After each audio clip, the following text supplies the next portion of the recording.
Selamat pagi, berjumpa lagi dengan Ibu Agnes di Long Distance Mathematics Channel. Distance simply means separation in place but never in connections. Sebelum kita lanjut, jangan lupa pencet tombol like dan subscribe. Kemarin kalian sudah belajar tentang penyajian data dalam bentuk diagram. Ada diagram garis, diagram batang, diagram lingkaran. Kemudian kalian juga sudah belajar sedikit tentang bagaimana membuat tabel distribusi frekuensi untuk data tunggal. Kali ini kita akan membuat tabel distribusi frekuensi untuk data majemuk. Saya punya contoh di sini. Data yang diperoleh dari pengukuran panjang pipa pralon dalam sentimeter adalah sebagai berikut. Di tabel ini ada ukuran panjang pipa pralon. Panjangnya masih acak ya. Lalu, bagaimana membuat tabel distribusi frekuensinya? Tabel distribusi frekuensi bentuknya seperti ini. Jadi ada panjang pipa, panjangnya dari berapa sampai berapa, kemudian ada turus, kemudian frekuensinya. Nah, bagaimana cara membuatnya? Mari kita pelajari. Langkah yang pertama, kalian harus bisa membuat diagram daun untuk dapat mengurutkan data. Caranya bagaimana? Dari data yang mentah ini, kalian susun ke dalam kolom yang baru. Kolomnya berisi batang dan daun. Kalian lihat dua kolom pertama ini ya. Jadi kolom batang, kalian isi dengan dua angka yang ada di depan data. Sedangkan kolom daun diisi dengan satuannya. Kalau kalian perhatikan di tabel ini, nilai paling kecilnya adalah 125, ya kan? Itu artinya di kolom batang kita akan menuliskan kepala 12. Sedangkan nilai paling besar di tabel ini adalah 173. Jadi kita menuliskan kepala paling besarnya adalah 17. Kalau sudah seperti itu, kalian harus mengecek satu persatu data ini. Misalnya, 136. Ini kepalanya 13, sedangkan daunnya adalah 6. Maka kalian tuliskan di kepala 13 ini daunnya adalah 6. Dilanjutkan, 148. Maka kepalanya adalah 14. Sedangkan daunnya adalah 8. Di sini dituliskan 8. Satu contoh lagi. Kalau misalnya di sini 173, itu artinya kalian harus mengisi di batang 17 dengan satuannya adalah 3. Untuk keseluruhan data ini, maka saya sudah bisa mengisi kolom daun. Kolom daunnya seperti ini, kalian bisa perhatikan. Nah, jika kalian diminta untuk mengurutkan, kalian lihat saja misalnya di batang 12, daunnya adalah 5 dan 5. Karena dia angkanya sama, maka kalian tinggal tuliskan 5 dan 5. Di batang 13, di sini nilai paling kecilnya adalah 0. Maka kalian di sini juga menuliskan nilai terkecilnya mulai dari 0. Setelah 0, ternyata ada angka 3. Maka dilanjutkan di sini angka 3. Kemudian setelah 3 ada angka 4. Ternyata angka 4-nya ini ada 2. Maka di sini kamu menuliskan juga 4-nya ada 2. Seperti itu sampai akhirnya kalian menyelesaikan kolom daun ini. Kalau kalian sudah bisa mendapatkan batang dan daun yang sudah berurutan seperti ini, itu artinya kalian bisa membuat diagram daun yang sudah urut. Untuk langkah keduanya, kalian diminta menentukan rentang atau jangkauan. Nah, rentang atau jangkauan ini didapatnya dari X maksimum dikurang X minimum. Kita cari dulu, X maksimum itu artinya adalah datum yang paling besar.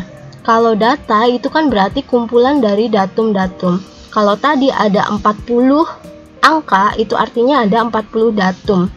Satu bagian tabel itu kita sebut sebagai data. Nah, Untuk datum terbesarnya kita dapatkan batangnya 17 sedangkan daunnya adalah 3. Jadi R sama dengan X max-nya adalah 173 sedangkan X minimumnya dari sini kan. Batang 12 dengan daunnya adalah 5. Jadi 1, 2, 5. 173 dikurang dengan 125 maka hasilnya adalah 48. Oke, kalian sudah bisa menentukan rentang. Kita lanjutkan.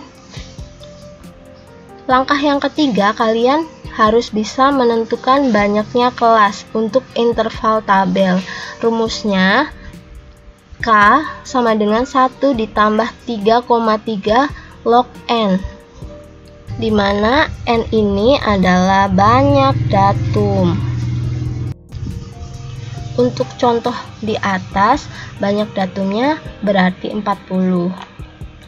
Kita bisa hitung K sama dengan 1 ditambah 3,3 log 40. Log 40-nya kalian hitung dulu dapat berapa. Kemudian dikali dengan 3,3 baru ditambah dengan 1. Maka hasilnya diperoleh 6,286. Spesial untuk banyak kelas, kalian harus bisa membulatkan.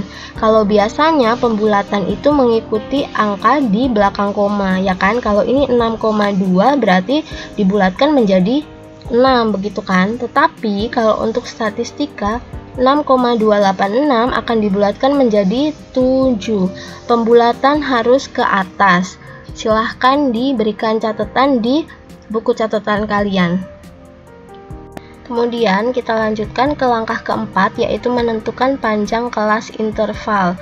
Kita sepakati panjang kelas interval itu dinotasikan sebagai P. Sedangkan di awal tadi sudah dijelaskan bahwa R ini adalah rentang, sedangkan K itu adalah banyak kelas.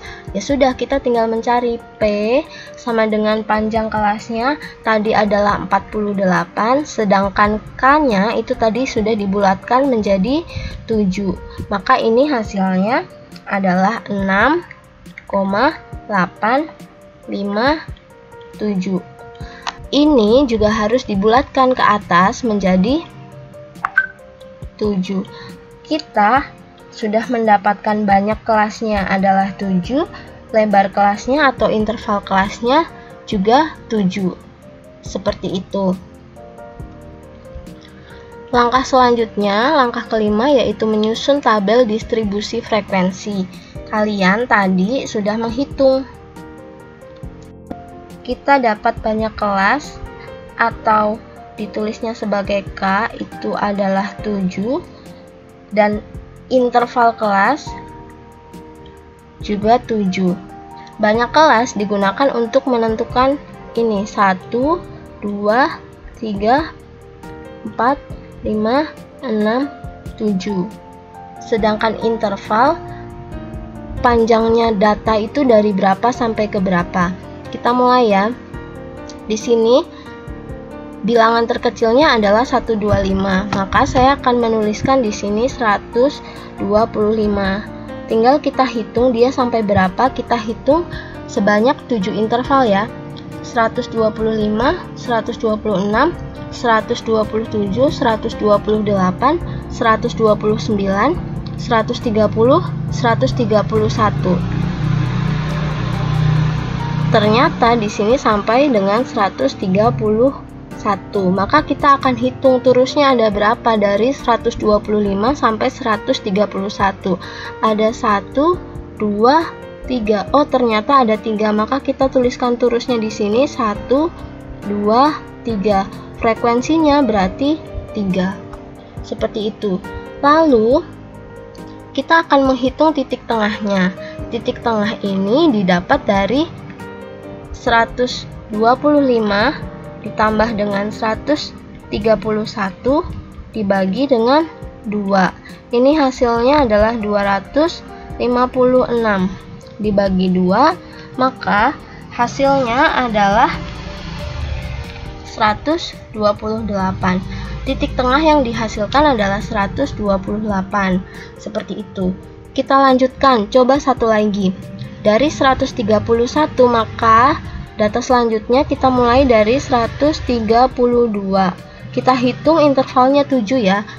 Dimulai menghitung dari 132, 133, 134, 135, 136, 137, 138. Berakhir di 138. Kita akan hitung ada berapa banyak datum dari 132 sampai 138. 1, 2, 3, 4, 5, 6, 7, 8. Ternyata ada 8. Maka di sini pun kalian menuliskan terusnya ada 8. Untuk titik tengahnya sama seperti tadi, kita hitung 132 ditambah dengan 138 dibagi dengan 2. Ini jumlahnya adalah 270. Kalau dibagi 2, maka akan ketemu 135. Maka di sini titik tengahnya dituliskan 135. Dan seterusnya, maka saya akan mendapatkan hasil seperti ini. Nah, apakah kalian sudah paham? Kalau sudah paham, kita akan lanjutkan ke latihan soal. Tetapi kalau misalnya kalian belum paham, silahkan kalian berusaha untuk bertanya kepada saya. Sampai di sini dulu penjelasan saya hari ini. Mungkin materi hari ini akan sedikit lebih membingungkan, tetapi kalian tetap harus berlatih, karena kalau matematika tanpa latihan itu akan menjadi masalah besar. Jadi, terima kasih, sampai jumpa di pertemuan selanjutnya. Bye-bye.